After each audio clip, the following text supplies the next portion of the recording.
আবারও বোমাবাজি ভাটপাড়ায়। ভাটপাড়া ৯ নম্বর ওয়ার্ডের রাতের অন্ধকারে পড়ল বোম।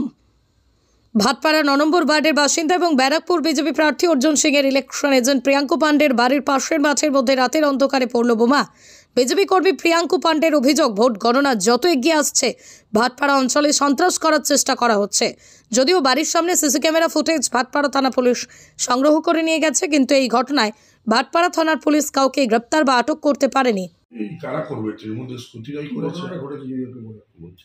হঠাৎ 11টা 20 মিনিটে একটা বাইক করে দুজন ছেলে এসে ঠিক আমার বাড়ির সামনে মাঠে বোমা চালিয়ে যায়।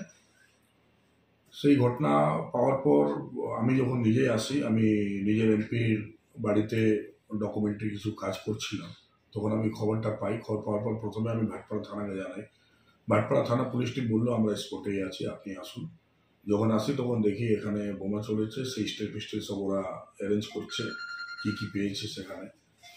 তাই বললাম এটা কী করে হলো, নিশ্চয়ই আমার সিসিটিভি ক্যামেরাতে সব দেখা যাবে, আপনারা দেখুন। তখন সিসিটিভি ফুটেজ বের করলো। ফুটেজের মধ্যে ওপেন দেখা যাচ্ছে কি বোমা চলার ঠিক 15 মিনিট আগে থেকে সেই বাইকটা সেই দুটো ছেলে 4 বার রাউন্ড করেছে আমার বাড়ির সামনে থেকে। কি উদ্দেশ্য? সেইটা কি উদ্দেশ্য হতে পারে? 4 বার রাউন্ড করেছে, তারপরে লাস্টে বোমা চালিয়েছে। তো সেই ফুটেজগুলো ওনারা নিয়ে গেলেন। আমি বললাম কি দেখুন, এটা তো আপনি চিহ্নিত করতেই পেরেছেন, এবার তাদেরকে ধরার ব্যবস্থা করুন। এখন অব্দি কিন্তু তারপরে কোনো খবর পাইনি কি হয়েছে। তো পুরোপুরি ঘটনাটা যদি দেখা যায়, আমার মনে হচ্ছে এটা ভয় খাওয়ানোর চেষ্টাও হতে পারে, আর না হলে কোনো চক্রান্ত হতে পারে। কি আছে সেটা তো পুলিশ নিজে থেকে আগে দেখুক, তারপরে আমরা তো নিজে থেকে খবর লাগাচ্ছি কি আছে কি নেই।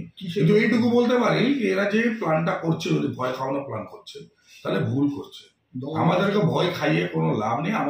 আমরা ভয় খাওয়ার লোক না, কাকিনাড়া জগদ্দলের লোক, এইসব ছোটবেলা থেকে দেখে অভ্যস্ত হয়েছে। ঠিক আছে, আমাদেরকে ভয় খাওয়ানো যাবে না। ভারতীয় জনতা পার্টি কার্যকর্তা এবং যার লিডার নিজে অর্জুন সিং রকমের লোক, তাদেরকে ভয় খাওয়ানো ইম্পসিবল। এসব ভুল করছে এইসব দুষ্কৃতীরা, যাকে তৃণমূলের লোকরা ইউজ করছে, তারা কিন্তু সাবধান থাকুক। আগামী দিন আপনারও বাড়িতে যারা বোম চালাবে। এইভাবে বোম পড়লে তো এলাকার লোকরা, জনবহুল এলাকা আতঙ্কিত। নিশ্চয়ই সেটাই হয়েছে। যখন আমি এসেছি পুরো পাড়ার লোক, পুরো এলাকার লোক যাচ্ছে এখানে ভর্তি। কি বোমাটা চললো হঠাৎ করে, এরকম চালিয়ে গেছে। লোক নিজে থেকে বলতে আরম্ভ করলো এই বাইক থেকে এসেছিল, এরকম লোক ছিল। ঠিক সিসিটিভি ফুটেজে সেটাই পাওয়া গেছে। কারা চালাতে পারে বলে মনে করছেন? দুষ্কৃতীরাই আছে, আর কে হবে? তাকে সাহায্য করছে তৃণমূলের লোকরা। বারেবার প্রশাসনকে বলছি আপনার এলাকায় সার্চ করুন, এলাকায় একটা আলাদা টিম করে বোমাগুলি যত আছে সেটা উদ্ধার করুন, কিন্তু সেটা হচ্ছে না। সহজভাবে বোমা পেয়ে যাচ্ছে, এত সামান্যভাবে চারদিকে ঘোরার পর বোমা চালিয়ে চলে যাচ্ছে। নিশ্চয়ই পুলিশের গাফিলতি। পুলিশ ঠিকভাবে যদি কাজ করে তাহলে এসব হয় নাকি? কেউ কি গ্রেপ্তার হয়েছে ব্যাপারে? কোনো গ্রেফতার নেই। সিসিটিভি ফুটেজ শুধু নিয়ে গেছে, ওপেন দেখা যাচ্ছে। তারা নিজে আমাকে বলেছে, আমিও দেখিনি প্রথমে। তারা আমার বাড়িতে, আমার অফিসে এসে দেখে গেছে। তারা বলছে কি 15 মিনিটে 4 বার রাউন্ড করেছে। বলছি গণনার 2 দিন আগে বা 1 দিন আগে এরকম ঘটনা কি ইঙ্গিত বহন করছে? ভয় খেয়ে গেছে, আর কিছু নেই। তৃণমূল ভয় খেয়ে গেছে, আর কিছু নেই।